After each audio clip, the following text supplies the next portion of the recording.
Child development and pedagogy यानी बाल विकास एवं शिक्षण शास्त्र से कैसे क्वेश्चन पूछे जा सकते हैं, इस बार कैसे पूछे गए वो इंपॉर्टेंट है क्योंकि सीटेट में सबसे ज्यादा प्रीवियस ईयर क्वेश्चंस रिपीट होते हैं। चलिए पहले क्वेश्चन से शुरुआत करते हैं।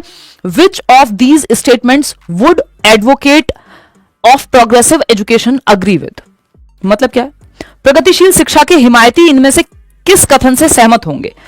Children are born in a social यानी एक सामाजिक, सांस्कृतिक, social, cultural, economic context and this background influences their development. यानी बच्चे एक सामाजिक, सांस्कृतिक, आर्थिक संदर्भ में पैदा होते हैं और यह पृष्ठभूमि उनके विकास को प्रभावित करती है।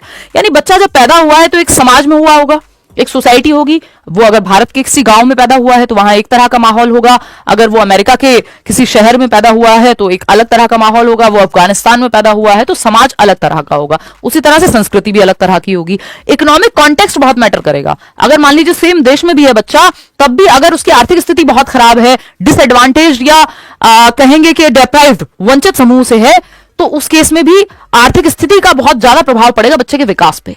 इवन आईक्यू स्कोर्स तक पे प्रभाव पड़ता है लॉन्ग टर्म में। And this background influences their development.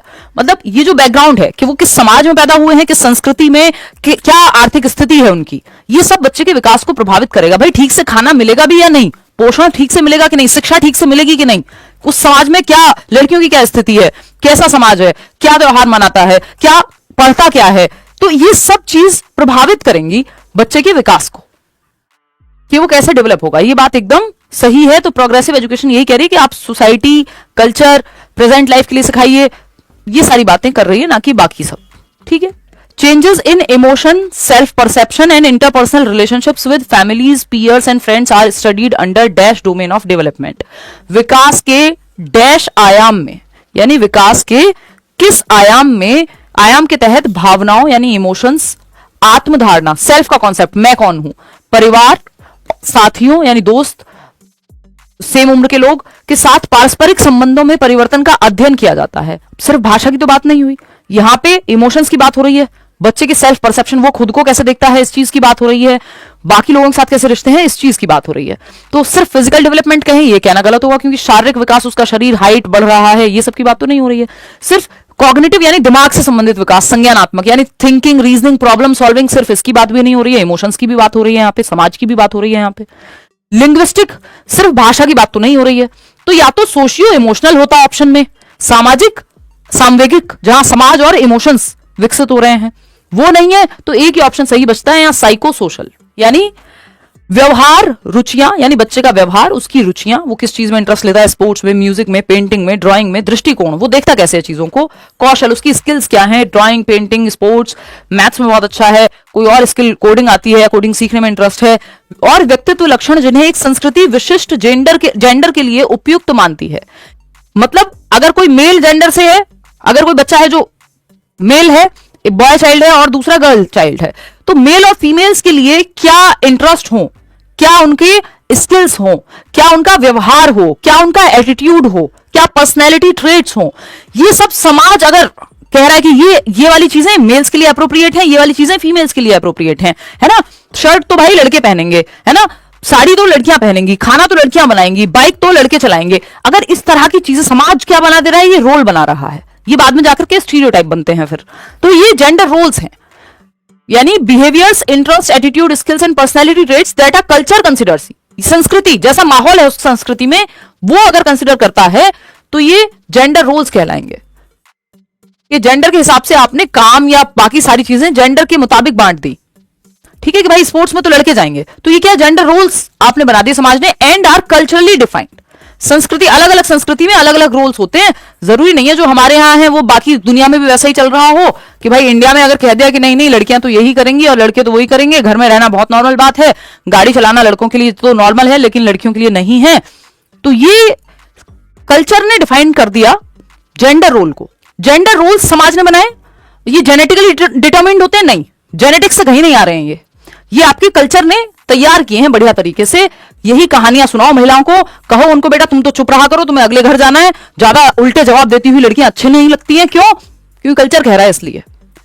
तो असर्शन यानी अभिकथन, in an inclusive classroom all curriculum adaptations should be directed to lower the educational standards for special children, यानी एक समावेशी कक्षा में सभी पाठ्यचर्या अनुकूलन के शैक्षिक मानकों को विशेष बच्चों के लिए निम्न स्तर करने के लिए निर्देशित किया जाना चाहिए। एक तो फॉल्स है अपने आप में ये बात ही, ये एकदम फॉल्स स्टेटमेंट है। इसमें पहले यही करना होता है कि पहले आप असर्शन चेक करते हैं कि ये स्टेटमेंट सही है कि नहीं, फिर इसका रीजन चेक करते हैं, फिर चेक करते हैं दोनों एक दूसरे के लिए सही है कि नहीं। Special children do not have any potential for learning in main stream classroom, यानी जो विशेष बच्चे होते हैं उनको मुख्यधारा की कक्षा में सीखने की कोई संभावना ही नहीं है कि वो रेगुलर स्कूल सिस्टम में सीख पाए। उनको तो स्पेशल बच्चों को तो स्पेशल स्कूल में भेजो, यानी ब्लाइंड है अगर कोई बच्चा तो उसको ब्लाइंड स्कूल में भेजो, विजुअली इंपेयर्ड है बच्चा तो विजुअली इंपेयर्ड या ब्लाइंड स्कूल है वहां देहरादून में इसका एक एग्जाम्पल है तो वहीं भेजो।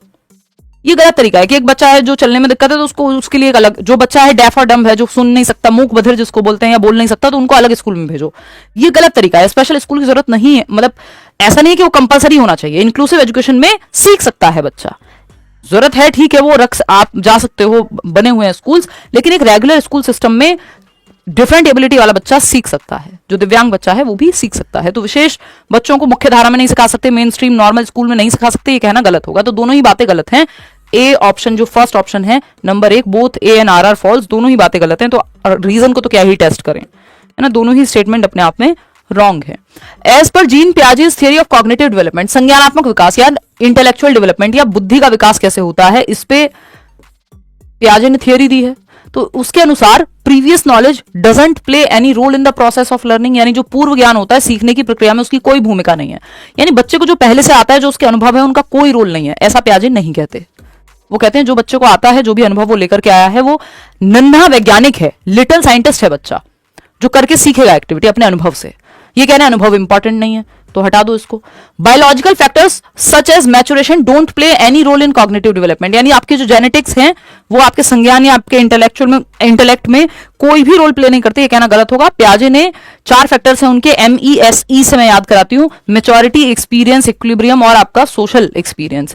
तो मेच्योरिटी इंपॉर्टेंट है, मेच्योरिटी का डायरेक्ट संबंध है बायोलॉजी से या जेनेटिक्स से आपके, और जेनेटिक्स इंपॉर्टेंट है। Learning experiences depend on children's current level of cognitive functioning, जो सीखने के अनुभव है वो बच्चों के संज्ञानात्मक क्रियाओं के वर्तमान स्तर पर निर्भर करेंगे, यानी बच्चा किस स्टेज में है, कितनी उम्र का है, उस तरह के एक्सपीरियंसेस उसको दिए जाएंगे कि उसका संज्ञान का विकास, उसकी बुद्धि का विकास किस हद तक हुआ है, उस तरह के अनुभवों से फिर वो सीखेगा। बात सही है। मेमोराइजेशन, रट्टाफिकेशन, ये सब नेगेटिव टर्म्स हैं कि अनुभवों के माध्यम से याद करा दो, बस रट्टे लगवा दो, नहीं। तो एक ही ऑप्शन सही है जो कि थर्ड है। लेव वाइगोत्स्की व्यूज कॉग्निटिव डेवलपमेंट। अब पूछा है, पियाजे की बात हो गई है, वाइगोत्स्की कैसे देखते हैं संज्ञानात्मक विकास को, फटाफट से बताओ। जब बात वाइगोत्स्की की आती है तो मैं कहती हूं 3 चीजों से जवाब निकल जाएगा। SCL, सिंपल, आप ये शॉर्ट ट्रिक याद रख सकते हो।